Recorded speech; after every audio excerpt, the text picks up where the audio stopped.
नमस्कार मित्रों, आपका स्वागत है द ट्रेंडिंग टॉक में। आप जुड़ रहे हो संजय पटेल के साथ। आज बात करेंगे हम जीएसटी की, उनके इतिहास की।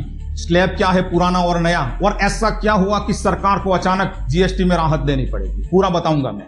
मित्रों सोचिए, अगर आप किसी दुकान से मोबाइल खरीदे, कार ले, दूध लाए या बीमा या प्रीमियम भरे, और हर बार आपको अलग अलग टैक्स चुकाने पड़े। कभी सेल टैक्स, कभी वीएटी, कभी एक्साइज और कभी सर्विस टैक्स। 2017 से पहले भारत का टैक्स सिस्टम बिल्कुल ऐसा ही उलझा हुआ था, लेकिन फिर आई एक क्रांति, जीएसटी यानी गुड्स एंड सर्विस टैक्स। एक टैक्स जिसने भारत की टैक्स व्यवस्था की तस्वीर ही बदल दी। आज हम उसी टैक्स की कहानी, उसके फायदे, नुकसान और हाल ही के बड़े बदलाव पर गहराई से बात करेंगे, और साथ में यह भी जानेंगे जीएसटी क्या है और क्यों जरूरी है, जीएसटी की शुरुआत और उनका इतिहास क्या है, जीएसटी काम कैसे करता है और पुराने और नए स्लैब क्या है, और साथ में इंपॉर्टेंट, हर साल जीएसटी की इनकम कितनी होती है सरकार को, और ऐसा क्या हुआ कि सरकार को अचानक जीएसटी में राहत देनी पड़ी। ये पूरे सवाल के जवाब इस वीडियो में है, इसलिए मित्रों वीडियो को पूरा देखिए। तो शुरू करते हैं। तो सबसे पहले मित्रों, जीएसटी की शुरुआत और उनका इतिहास। तो मित्रों, जीएसटी का विचार भारत में अचानक नहीं आया। साल 2000 में अटल बिहारी वाजपेयी की सरकार ने इसके लिए पहला टास्क फोर्स बनाया था। कई बार बहस चली, सरकारें बदली, लेकिन जीएसटी लागू करना आसान नहीं था। आखिरकार 17 साल की लंबी चर्चा के बाद 30 जून 2017 की रात संसद के विशेष सत्र में इसे लॉन्च किया गया। उस रात को भारत की आर्थिक आजादी का नया अध्याय कहा गया है। लेकिन मित्रों, जीएसटी क्या है और क्यों जरूरी है? तो जीएसटी का मतलब है गुड्स एंड सर्विस टैक्स। पहले हर प्रोडक्ट और सर्विस पर अलग अलग टैक्स लगते थे। जीएसटी ने उन सभी टैक्सों को मिलाकर सिर्फ एक टैक्स बना दिया, और इसे कहा गया वन नेशन वन टैक्स। 1 जुलाई 2017 को जीएसटी लागू हुआ, और इसे भारत का सबसे बड़ा टैक्स सुधार यानी टैक्स रिफॉर्म कहा गया। इसका मकसद था टैक्स सिस्टम को आसान बनाना, काला धन रोकना और बिजनेस को सरल बनाना। लेकिन मित्रों, जीएसटी कैसे काम करता है?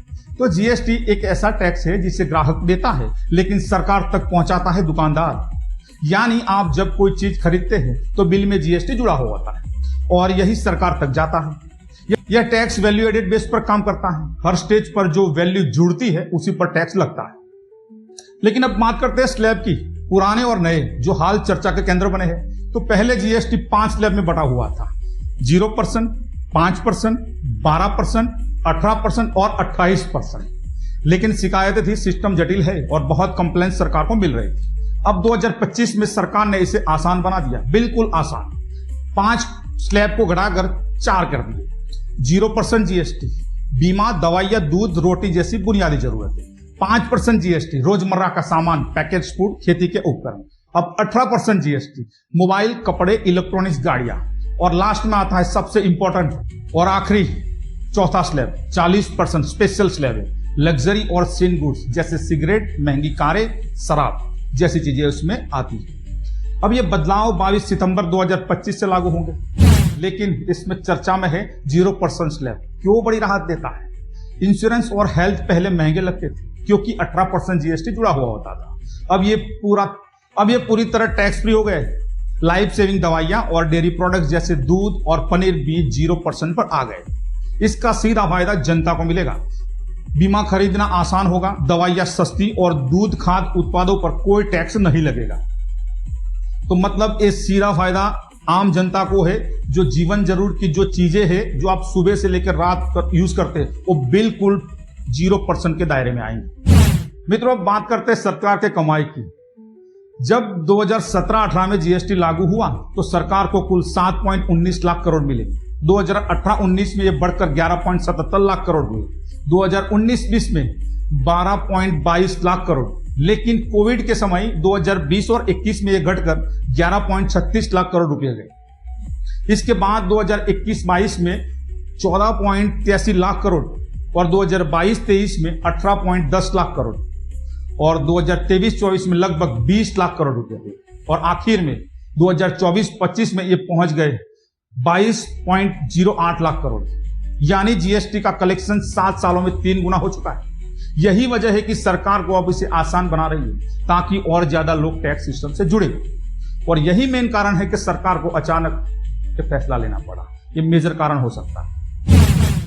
लेकिन मित्रों, जीएसटी भारत तक सीमित नहीं है। दुनिया के 170 से ज्यादा देश इसे पहले ही अपना चुके हैं। कनाडा और ऑस्ट्रेलिया में इसे जीएसटी कहा जाता है, वही यूरोप में इसे वेट यानी वीएटी कहा जाता है, वैल्यू एडेड टैक्स।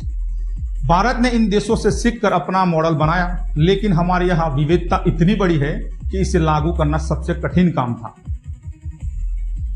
लेकिन मित्रों, इसके फायदे भी है और नुकसान भी है। पूरे देश में एक समान टैक्स रेट है, जो फायदा है। बिजनेस वालों के लिए आसान व्यवस्था है, टैक्स चोरी पर रोक है, जनता के लिए ट्रांसपेरेंसी है। अब स्लैब घटने से और सरलता होगी। लेकिन मित्रों, चुनौतियां भी है। छोटे दुकानदारों के लिए ऑनलाइन रिटर्न फाइल करना मुश्किल है, तकनीकी गड़बड़ियां भी हो सकती है, कुछ चीजों पर टैक्स ज्यादा होने से कीमतें बढ़ती है।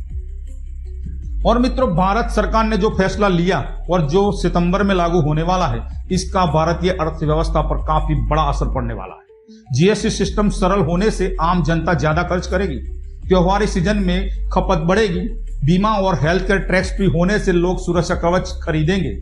मार्केट और सरकार दोनों को फायदा होगा आने वाले समय। तो दोस्तों, जीएसटी सिर्फ एक टैक्स नहीं है, बल्कि भारत की अर्थव्यवस्था का एक नया चेहरा है।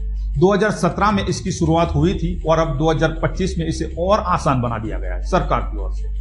जनता के लिए राहत है, बिजनेस के लिए सुविधा है और सरकार के लिए स्थिर कमाई है।